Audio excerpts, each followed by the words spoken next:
Every time we tried to set boundaries, my husband's parent would suddenly fall ill, saying, "Stress from you two is making me sick." My husband panicked and said, "We should apologize." I smiled, dialed a number, and said, "Perfect, the doctor's on speaker. Let's confirm that." Their fake coughing stopped immediately. My husband, let's call him Mark, and I have been married for a little over 5 years. We live in the suburbs of Denver, Colorado. We both work full-time, no kids yet, but we're busy. Life is demanding. That being said, we've worked really hard to build our home together and keep it peaceful. And then, there's Mark's parents. The first year of marriage was good. I knew his parents were a bit much. His mom in particular always had something to say. About how I folded laundry. About how our living room furniture wasn't welcoming enough. One time she walked in, looked around and said, "Wow, you don't like curtains, huh?" I was literally in the middle of ordering some online that day. It wasn't just the comments. It was the constant dropping by. No calls. Just her little car pulling up outside, and then that slow knock on the door like she lived there. She'd just walk in, sometimes with bags of groceries we didn't ask for, and go, "I thought I'd help with dinner." Mark kept telling me, "That's just how she is. She means well." And I gave her the benefit of the doubt. For years. Then came the boundary talk. I sat Mark down and said, "We need some space. I don't hate your mom, but I can't relax in our own house." He nodded. He looked tired too, to be fair. Said he'd talk to them. So he did. He told them they need to call before coming over and give us some breathing room. Keep in mind, they only live 20 minutes away. It wasn't like they were traveling cross-country. 2 days later, his mom calls. She's coughing on the phone. Weak voice. Says she hasn't been feeling well ever since our conversation. That the stress of being pushed away was making her sick. I kid you not, Mark's face turned pale. "What do we do?" he asked me, completely serious. I said, "We stick to the boundaries. You didn't yell. You didn't insult her. You just said we need privacy." But he felt guilty. Like, actually guilty. Called her back, apologized, said we didn't mean to hurt her. She said, "It's okay, I forgive you both." I'm just so emotional lately. My blood pressure's been wild. The next few weeks? She was suddenly ill. Anytime we even hinted at pushing back. Didn't want to come to dinner with them? That's okay, I've been dizzy all week. Didn't answer her call right away? I had a panic episode thinking something happened. Didn't let her redo our pantry? Stress from you two is just wearing me down. Mark kept falling for it. I could see it happening in real time. He'd cancel our plans to go over and check on her. I'd say, maybe she should see a doctor, and he'd snap, "She doesn't need that kind of stress right now." And here's the part that really got me. She started sending texts directly to me, saying things like, "Not sure what I did to deserve being cut off, but okay." My heart races just thinking about how distant you two are becoming. You won't understand until you're a mother yourself. At first I ignored them. Then I showed them to Mark. He said, "She's just hurt. Don't take it personal." So I stopped talking about it. I wrote everything down instead. Notes. Dates. What we said. What her reaction was. I needed to keep track because I was losing my mind. I wasn't being cruel. I wasn't disrespectful. I just wanted her to stop showing up uninvited and rearranging my house. Then one day, we sat her and Mark's dad down. Calm conversation. We said, "Please call before visiting. We're not saying don't come over. We're saying respect our space." And again, she fell ill. Same day. Dramatic call to Mark. Said she couldn't breathe from crying so hard. "I don't want to end up in the hospital over this," she said. Mark panicked. "Should we go over there?" I said, "Why don't we call her doctor? If she's really unwell, they'll help her faster than we can." He froze. "I don't think she'd want that." I said, "Exactly." A week later, she did it again. We had a dinner planned with friends. She called in the afternoon, saying she hadn't eaten all day, was too weak to stand, and that she thinks her blood sugar was dropping from heartbreak. Mark looked at me and I could tell he was torn. So I did what needed to be done. I picked up my phone, put it on speaker, and called the local urgent care center she told us she went to last year. "Hi," I said to the receptionist. "My mother-in-law keeps saying she's very ill and won't see a doctor. If I give you her name, can you tell me if she's been in recently?" The woman said, "We can't give details, but we can confirm whether or not she's been seen." I gave the name. She paused. "No, ma'am, we don't have any recent visits under that name." I said, "Thanks." And right then, Linda's fake coughing on the phone stopped. Like mid-wheeze. Silence. Then she said, "That was unnecessary." I said, "So is lying to your son." I hung up. Mark sat there, looking like someone had hit him with a brick. And then, she called his dad. Said I was attacking her. Said I was trying to ruin their relationship. Said I was manipulating her son away from his family. He came over the next day to talk sense into us. I showed him the call log. I showed him the doctor's office transcript. I asked for a printed confirmation. He didn't say much. Just shook his head and left. Now, Mark is starting to see it. He's quiet, a little embarrassed. He keeps asking, why would she do this? And I don't have the answer. But I'm documenting everything. Because I know she's not done. And neither am I. So, after the speakerphone moment, you'd think things would finally calm down. Nope. Mark was quiet for days. I could tell he was embarrassed.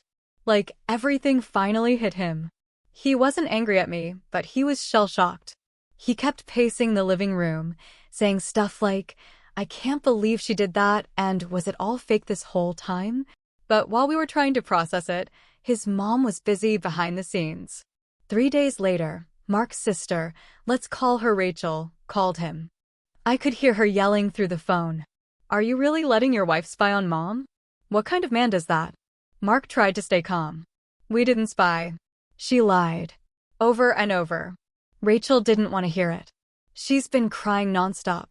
Dad says she hasn't eaten. She's shaking." Here we go again. Mark said, "She's not sick." We checked. "She's pretending." Rachel's voice dropped. "Cold. I don't know who you've become." She hung up. Next came the Facebook posts. Oh yeah, ML went full social media warrior. She posted a black and white photo of some wilted flowers with the caption, "Sometimes the ones you love the most hurt you the deepest." I'll always love my son, even when his wife tries to destroy me. A bunch of her church friends commented, "Praying for you. God sees the truth.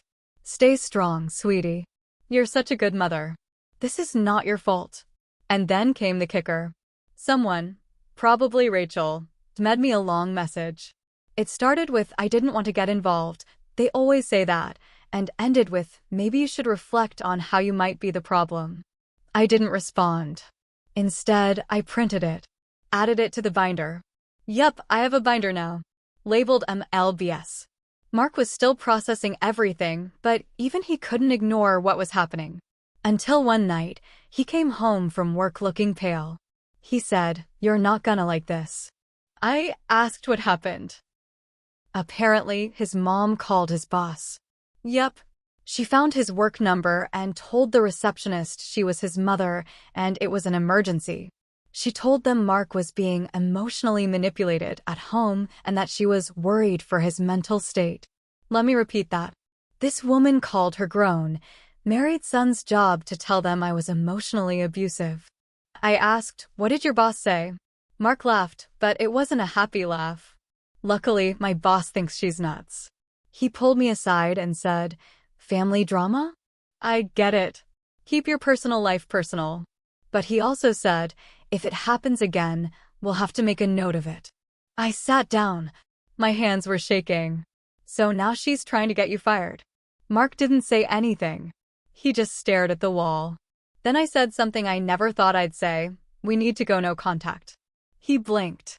Like, completely? I nodded. "Until she gets help or apologizes. She's crossing lines we can't fix." That night, we wrote a joint message.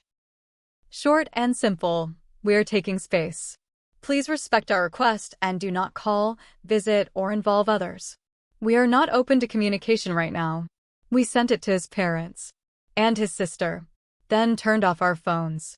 The next day, we woke up to 18 missed calls, emails, DMs, voicemails. One of them just said, "You're tearing this family apart." Another said, "I pray for your soul." But then, the most insane thing happened. We got a knock at the door. I looked out the peephole, expecting Mil. But it wasn't her. It was a cop. I opened the door, heart racing. "Can I help you?" He said, "We got a welfare check request. Someone said there was emotional abuse happening in the home." I almost laughed. "You're kidding." He wasn't. Mark came to the door, showed ID, explained the situation. The cop looked awkward. "Honestly, this happens more than you'd think. You guys seem fine." And then he left. I turned to Mark. "Your mother called the cops on us." He sat down, head in hands. "What the hell do we do now?" I didn't have an answer. But what I do know, this isn't over. Not even close. I thought calling the cops was her lowest move. I was wrong. After the welfare check, we changed our locks. We added cameras outside. We blocked their numbers. We warned our close friends not to share anything about us with Mark's family. We were exhausted but still trying to protect our peace. And then, something happened that I still can't wrap my head around. I came home from work one day, pulled into the driveway, and saw a plain silver sedan parked across the street. I didn't recognize it. The person inside was just sitting there, sunglasses on, watching. I went inside, locked the door, and called Mark. "Have you seen a silver car near our house lately?" He paused. "Yeah. I noticed it yesterday. I thought it was just a neighbor's guest." We didn't think too much of it until the knock. 2 days later, I opened the door. 2 women in business casual clothes, clipboards, badges. "Hi, we're from Child Protective Services. We received an anonymous tip about a child in this home being neglected and possibly abused." I stared at them. "What child?" They blinked. "This is the address we were given." Mark walked up behind me. "We don't have any kids." They looked at each other, clearly thrown off. One of them said, "We still need to verify the living situation. Mind if we step inside?" We let them in. Showed them every room, every closet. No signs of children. No signs of neglect or abuse. The whole thing lasted 30 minutes. And when they left, they apologized for the inconvenience. Said it was probably a prank. But they had to investigate every claim. I closed the door and just sat down on the floor. She reported us. Again, Mark was speechless. She told them we were abusing a child we don't even have. He sat down next to me. Why would she do this? And that's when I realized something. "Mark, she's trying to build a case." "What do you mean?" "I think she wants to ruin our reputation. Make you look unstable. Make me look unfit. That way, if we do have a child someday, she can use all of this." He didn't say a word. Just nodded slowly. I opened my binder, added the new entry. At this point, I wasn't just mad. I was scared. So I started digging. I went online, looked into every public record I could find, searched her name, searched Mark's dad, looked through old social media tags. And that's when I found something strange. There was a photo on her old Facebook, one I'd never seen before. From 6 years ago. A baby girl. Tagged location, Prescott, Arizona. Caption, "Our sweet little angel." Such a blessing. But no one in the family ever talked about a baby. No one ever mentioned Arizona. And the timeline didn't make sense. I clicked through the comments. Most of them were from strangers. "She looks just like her mom. She's grown so much." One comment had a name I didn't recognize, Angela M. So I clicked on Angela's profile. And that's when I saw it. Her bio said, "Mama to Alyssa living my second chance." Her location, Prescott, Arizona. And then, the bombshell. A post from 4 years ago. A long emotional message thanking the family who helped raise Alyssa for her first year when I wasn't able to. With a tag, Mark's mother. I stared at the screen. Oh my God. I showed it to Mark. He went pale. I don't know who that is." I kept reading. Scrolled further. Angela had a post from last year. It said, "Some people helped me when I hit rock bottom. Others tried to keep my daughter from me. But I got her back. And I'll never let that kind of manipulation happen again." She included court documents in the photos. Guess whose name was on the temporary guardianship form? Mark's mom. I printed it, added it to the binder. Mark sat on the couch, shaking his head. She never told me. None of this. Not a word. And then he whispered, "I bet she thought we'd be next." It hit me like a truck. She tried to keep that baby. And if we had a child, she'd probably try to do it again. But now we had proof. Now we had something real. Now we had leverage. This wasn't just about boundaries anymore. This was about protecting our future. And I was ready to fight. So yeah, Mark's mom had a history. She had taken in a baby girl 6 years ago. Told no one. Not even Mark. She got temporary guardianship of the child while the birth mother, Angela, was dealing with addiction. But when Angela cleaned up and wanted her daughter back, Mark's mom tried to fight it. She dragged it out for almost a year. Angela finally won. Got her daughter back. And then cut all contact. But Mark's mom never forgot. And now it made sense, the lies, the control, the obsession with our marriage, her desperate illnesses, even the CPS call. She wasn't just nosy. She was planning for something bigger.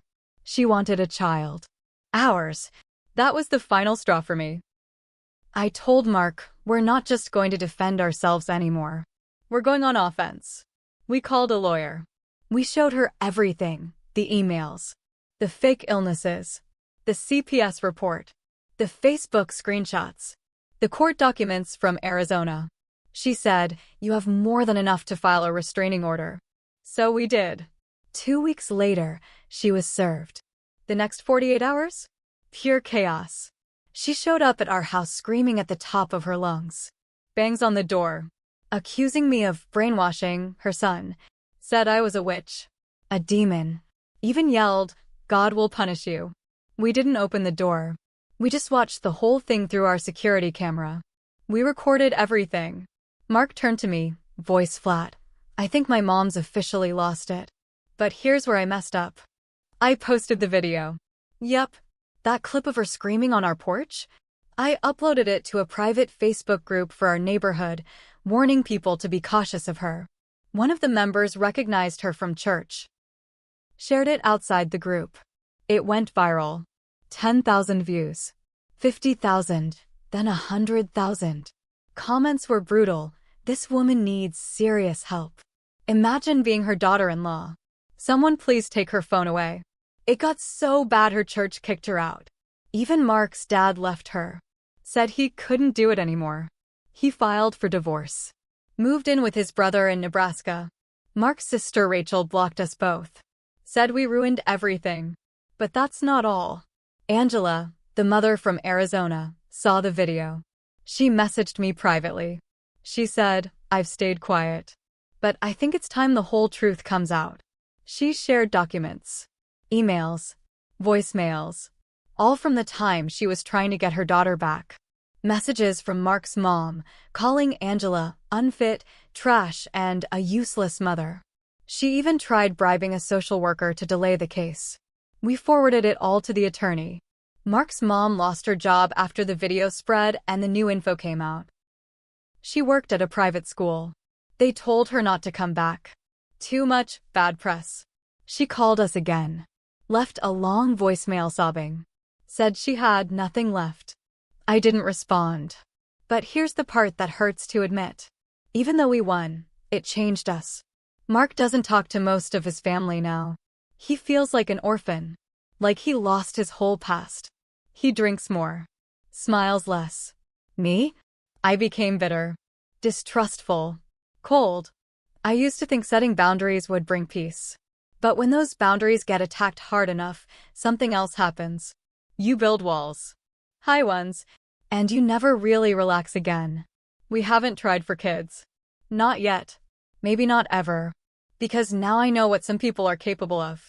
I wanted justice. I got it. But it came with a cost. And honestly, I don't even know if it was worth it.